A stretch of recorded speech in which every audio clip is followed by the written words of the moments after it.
Համեղ ջուր է։ Գյուղում ծորակից հոսող ջուրը, ինչպես բնակիչներն են ասում, փրկություն է։ Տիկին Ցողիկը այնքան է ուրախացել, որ մոռացել է ժանտախտից ծածկած հավերին։ Մենք ժամանակ տալիս ենք 2-3 հազար դրամ առնում ենք մի տոննա եկես ջուրը գիտես որ առաջնահերթ բանն է ուտելիքից հետո, լրի կարևոր է ուտելիքից։ Մենք շնորհակալ ենք այդ ջուր սպասարկող կազմակերպություններից,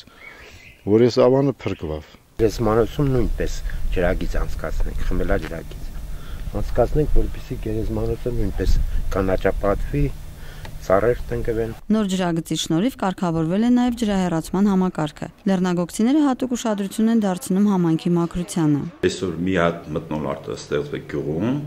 գյուղը, գյուղացին հասկանում է, որ գյուղը իրանն է, ոչ թե գյուղապետին է կամ չգիտեմ պետական մի հատ ինչ-որ մի չինովնիկ է։ Լեռնագոգում շուտով կլուծվի նաև ոռոգման ջրի խնդիրը։ Անմշակ հողատարածքներից ուղիղ գծով 800 մետր խողովակաշար է անցկացվել, որպեսզի գոնե տնամերձ հողամասերը ոռոգեն։ Իսկ այստեղ լավ ծիրան է աճել, երբ ջուր է եղել։ Նախկինում քաղաքատիպ Ավանի բնակչության ապրուստի հիմնական միջոցը մնացել է հողագործությունը։ Եթե 4.5 կիլոմետր ջրագիծ անցկացվի եւ սկսվի 100 հեկտար հողատարածքի սեփականաշնորհման գործընթացը, գյուղացիների զբաղվածության խնդիրը վերջնականապես կլուծվի։ Կարինե Վարդանյան, Էդվարդ Շախալյան, ժամը լրատվական, Արմավիր։